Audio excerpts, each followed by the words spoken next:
Le projet intégré des mines de fer de la Falémé est bien rentable. C'est la conviction de Aly Ngouille Ndiaye, ministre de l'Industrie et des Mines.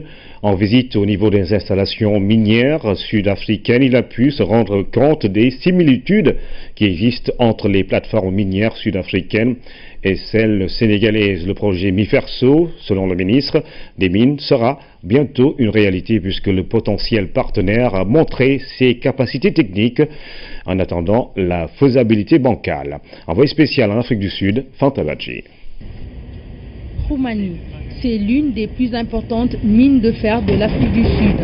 Elle est exploitée par la société Asmang qui produit environ 14 millions de tonnes de fer par an, moins que ce que le Sénégal envisage de réaliser, à savoir 15 millions de tonnes par an.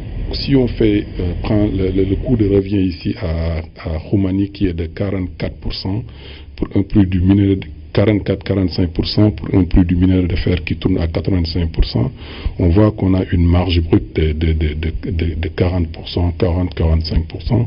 Donc c'est sur ça que nous nous basons pour dire que réellement le projet Falémé, on savait toujours qu'il est faisable, mais il est réalisable pendant ces, comment dirais-je, il est réalisable actuellement et présentement. Aly Ngouille Ndiaye a visité toutes les installations, de la carrière à la station de chargement. Sur place, la ressemblance avec les plateformes minières sénégalaises est frappante. C'est une mine qui, sur beaucoup de points de vue, ressemble à la mine de la Falémé.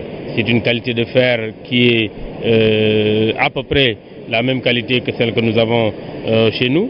Également, ce fer est transporté par un train qui fait partie pratiquement des plus longs trains de ce monde, un train qui fait presque 342 wagons sur 4 km à peu près et qui transporte le minerai sur 860 km. Alors que nous, à Kédougou, nous aurons 750 km de la mine jusqu'à Dakar. Pour la délégation sénégalaise, il n'y a plus de temps à perdre puisque les opportunités d'investir dans le projet MIFERSO sont réelles. Nous avons vraiment, en discutant avec le management de cette société, mieux compris les coûts qui sont aujourd'hui engagés et nous pensons qu'à la sortie de cette visite donc de l'usine de Asmang, nous sommes plus confiants sur les vraies opportunités que représentent maintenant les mines de fer de la Falémé.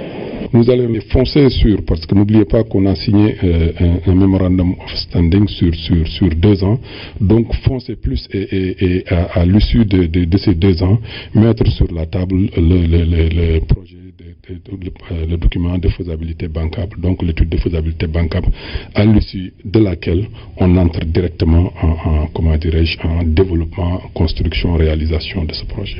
Pour rappel, le projet intègre aussi la construction d'un port pour l'exportation du fer. La délégation du département des mines s'est rendue au port de Durban pour apprécier la capacité technique et financière du partenaire à réaliser le projet. Après ces visites de terrain, une rencontre tenue également avec Randgold qui dispose du projet de recherche or de Massawa à Kédougou, un projet en attente de la finalisation de son étude de faisabilité.